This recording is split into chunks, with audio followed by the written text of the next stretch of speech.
When we're looking at the history of the church, one of the things that students always notice, and one of the most common questions, is where do Catholics fit into the history of America?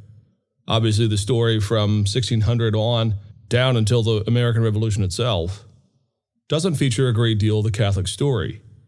But when we look at the church today in America, there are all kinds of Catholics in every state, and they make up a wide variety of ethnicities, languages, cultures, and the sheer numbers of Catholics in America, to say nothing of the universities and the school systems, is simply impressive.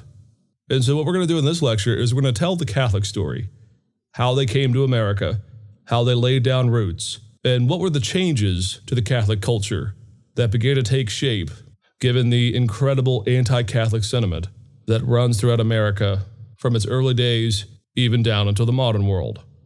And we should put this in context and we should frame it up just a bit. American Catholicism, the culture of the Catholic Church in America, is somewhat different. If you were to go to South America, to some of the countries that are heavily Catholic, if you were to go to Spain or to Italy or to other areas where the Catholic presence is very pronounced, most would find that there are some differences in the American Catholic story over against the Catholic stories that are told in other cultures and in other countries. And in part, this is always the case. The Catholic Church always embodies the culture that it's part of. It is different, and it has a unique Catholic culture unto itself.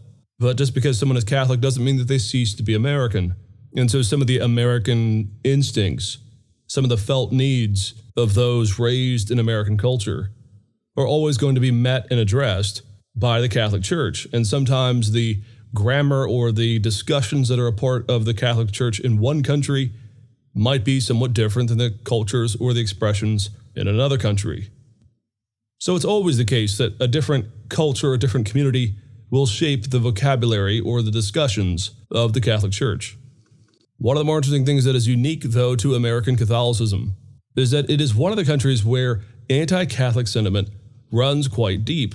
And given the way that Catholicism generally came to America through immigration of all different varieties, and given the American hostility to immigration over the centuries, American Catholics have always worked extra hard to describe and to carve out their place in the context of the American culture. They are at times embraced, at times dramatically condemned and slandered simply for being Catholic. And so the Catholic experience in America has always been a mixture of distance, oppression, and the Catholic attempt to always express itself to the culture around it in a way that would eventually bring an end to a lot of these caricatures and these cultural impressions as to what it means to be Catholic. And so American Catholicism has a unique culture in the fact that it is so strong. It has deep roots. It has a great deal of money and power and education and influence. And yet always, as we'll say in this lecture, from the very beginning, it has always been the marginalized, the excluded, and the persecuted church here in the context of America. And we can take a long sweep of the history here. In the pre-revolutionary era, from, say, the colonial days in the 1600s down until 1776, there was not a great deal of Catholic presence in the country.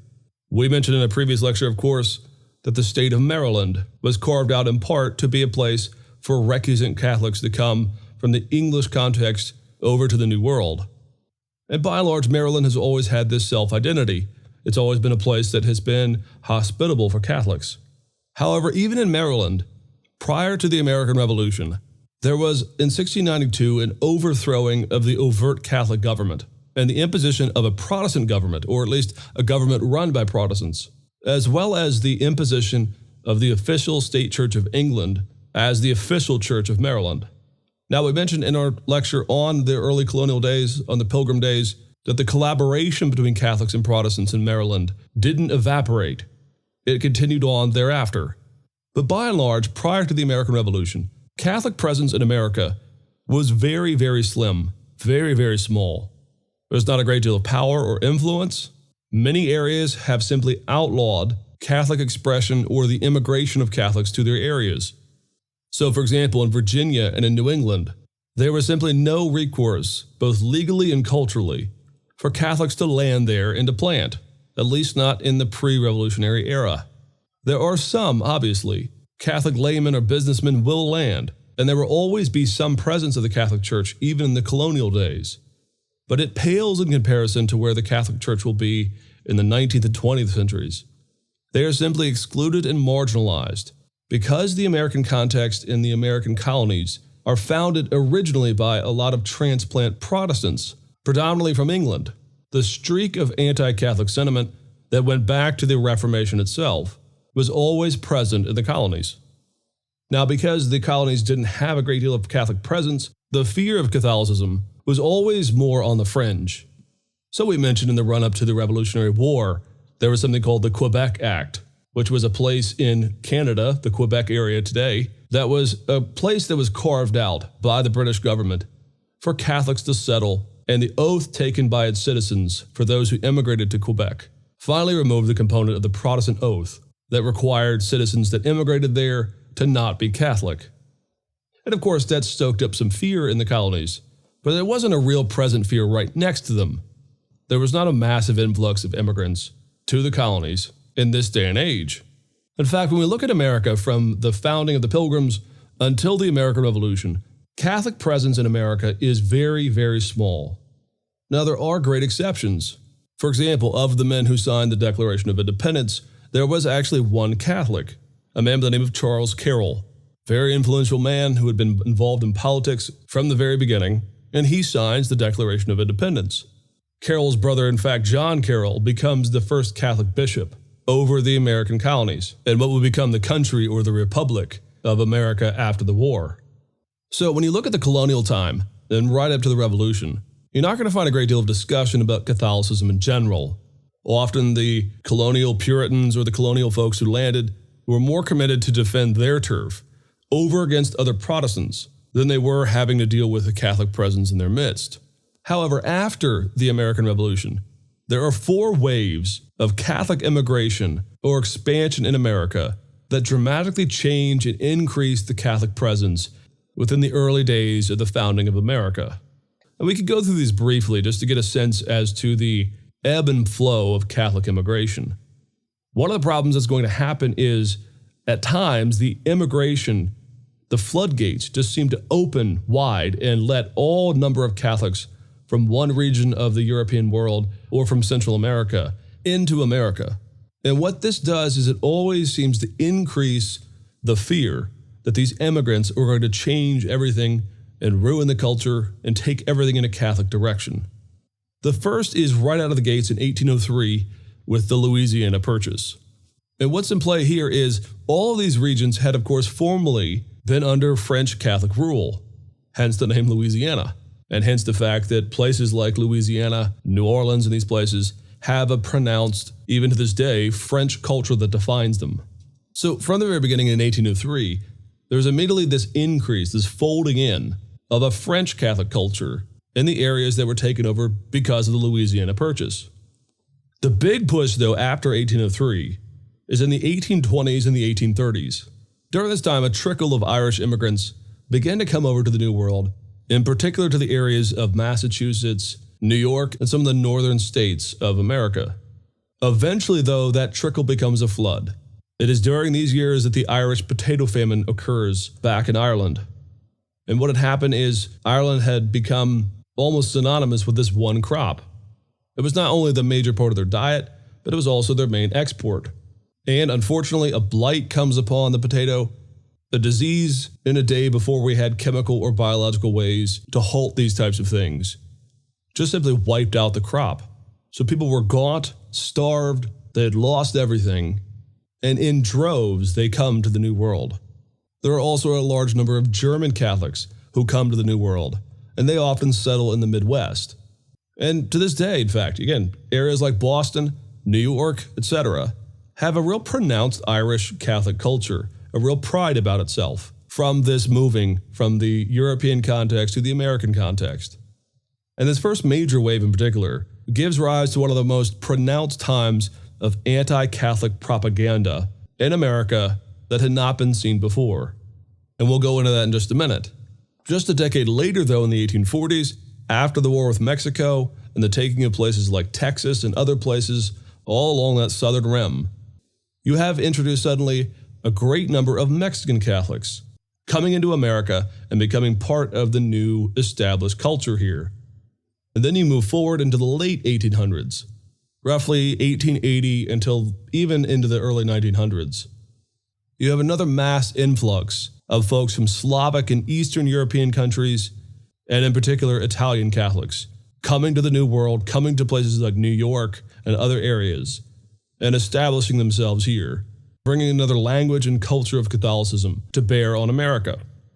And so the best way to see the 1800s is you have an influx of all types of different Catholics from around the near world of the West or in Central America.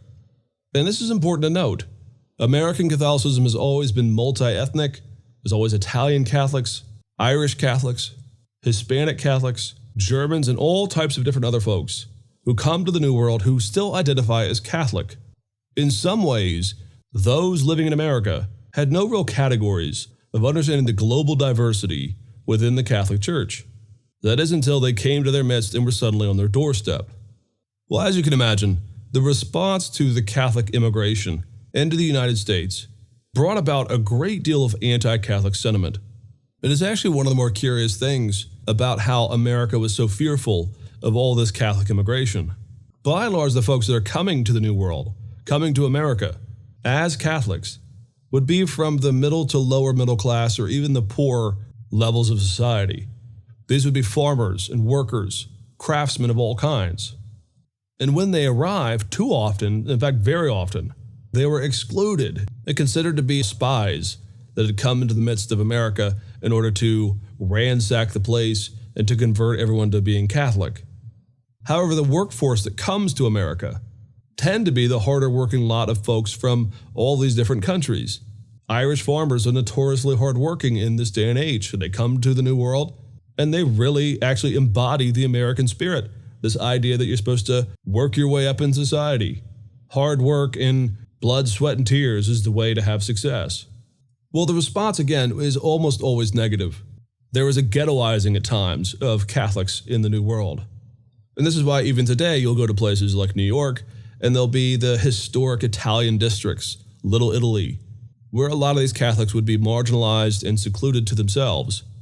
Of course, everyone's seen The Godfather Part 2, where Don Corleone is living there, speaking Italian, walking up and down the streets of New York, and it feels like a very transplanted world. Well, that is very historically accurate, at least by and large, even though it's a fictional account.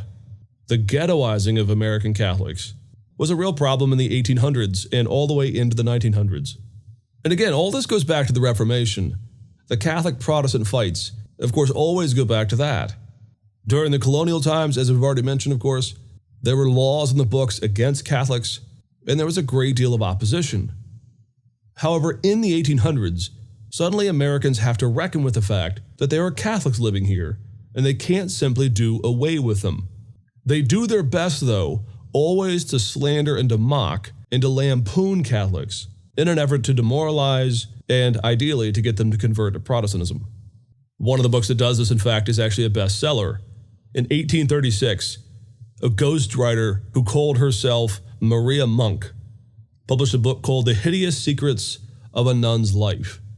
Again, this is a bestseller. It's ghost-written, and it's purporting to be a nun who lives in the area of Quebec in Canada. Again, the area that had been carved out for Catholics. And she describes all manner of abuses and sexual molestations and slanderous things that are supposed to be normal actions in the monasteries there in Quebec. Again, this is a bestseller, though.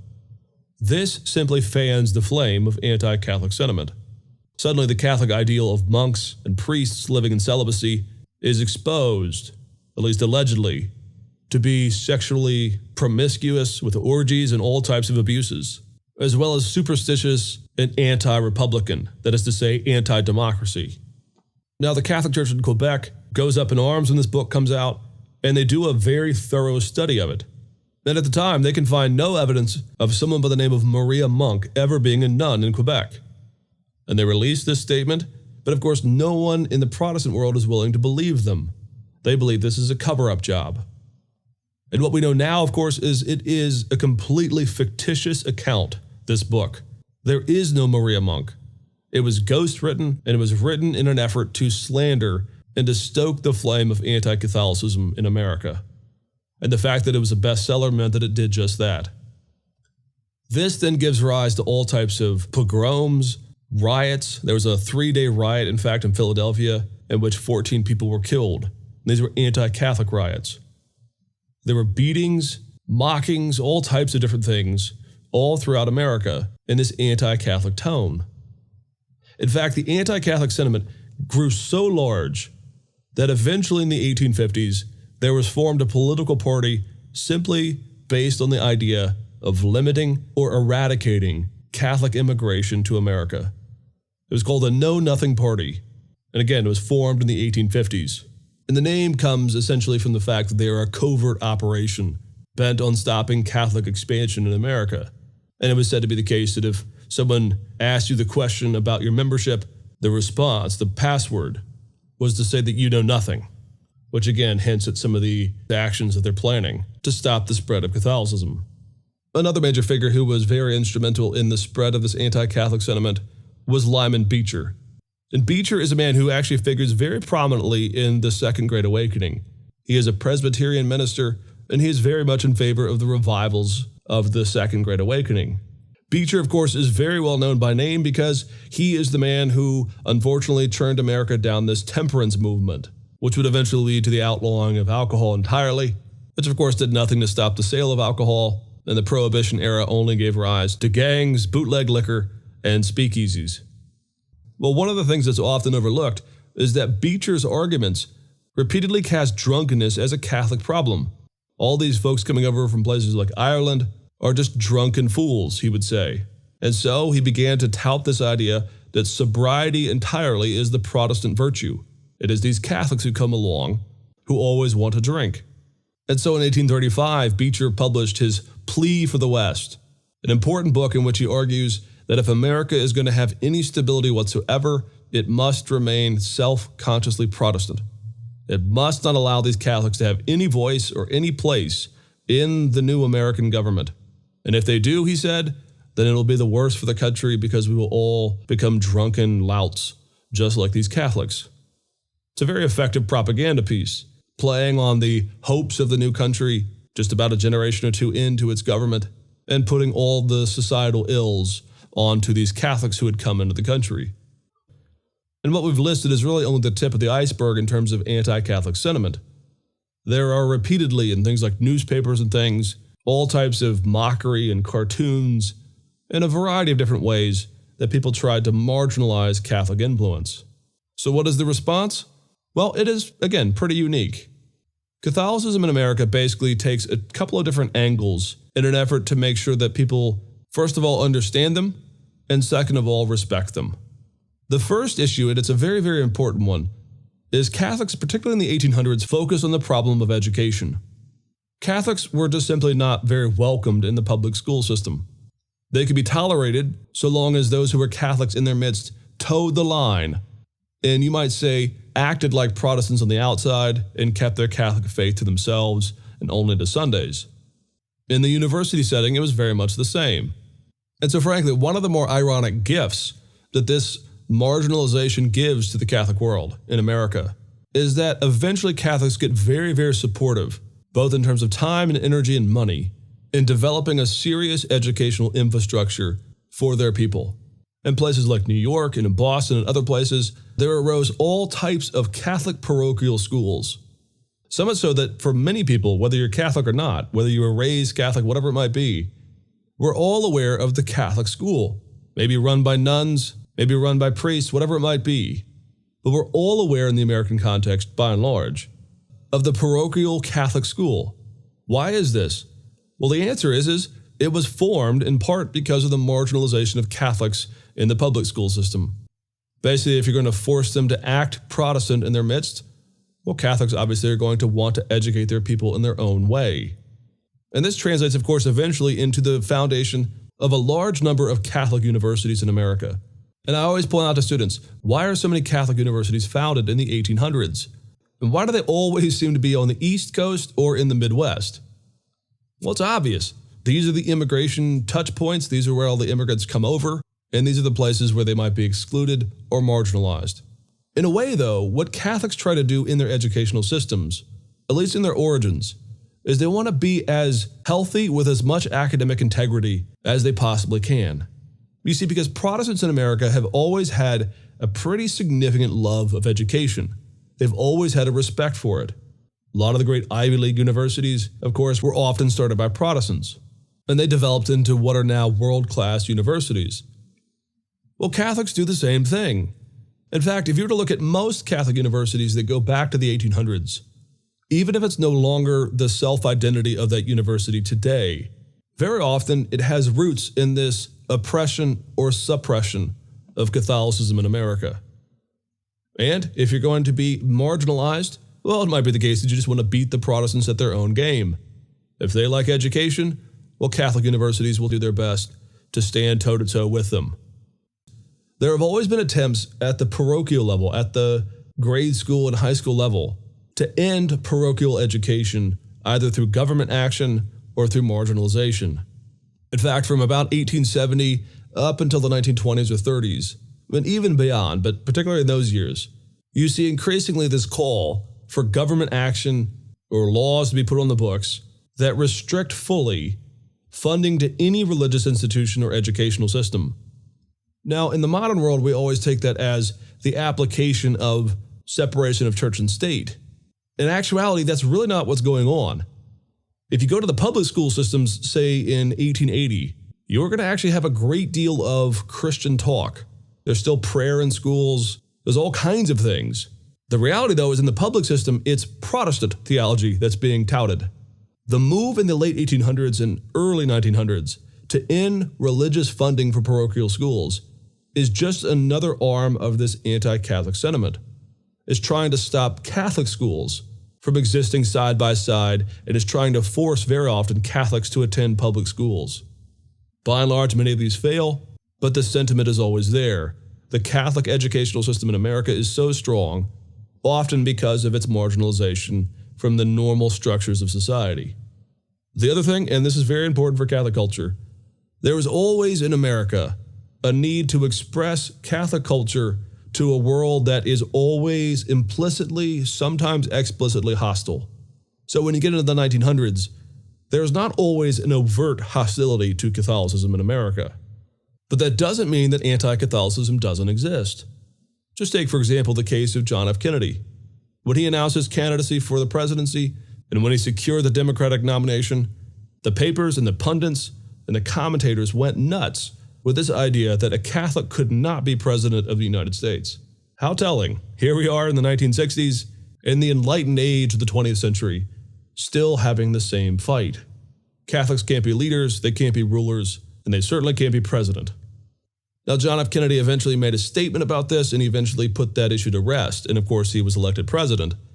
But it's simply the fact that he had to address it in the mid-20th century that is telling that the long legacy in America of the tense relationship between Catholicism and American culture at large has always been lurking below the surface, and at times it pops its head up. And so what has happened to American Catholicism is that very often it has to find ways to express itself to a very complex culture of an American world where we separate church and state, and we believe that everyone should have a seat at the table in the public square. But yet, when push comes to shove, there's not always a belief that Catholics should be at that table. And more importantly, given the strong roots and the strong influence and the power and the numbers of Catholics in America, which is only increasing with the influx of Latin American immigration to America in the latter half of the 20th century and into the 21st century. The irony is always that Catholicism in America is so powerful and so influential, and yet it still has this marginalized, separated, challenged culture, by and large, against its teachings. And so what the context of America brings is, again, a different interaction that has given rise to a different American Catholic experience than what a Catholic person might experience in any other country in the world.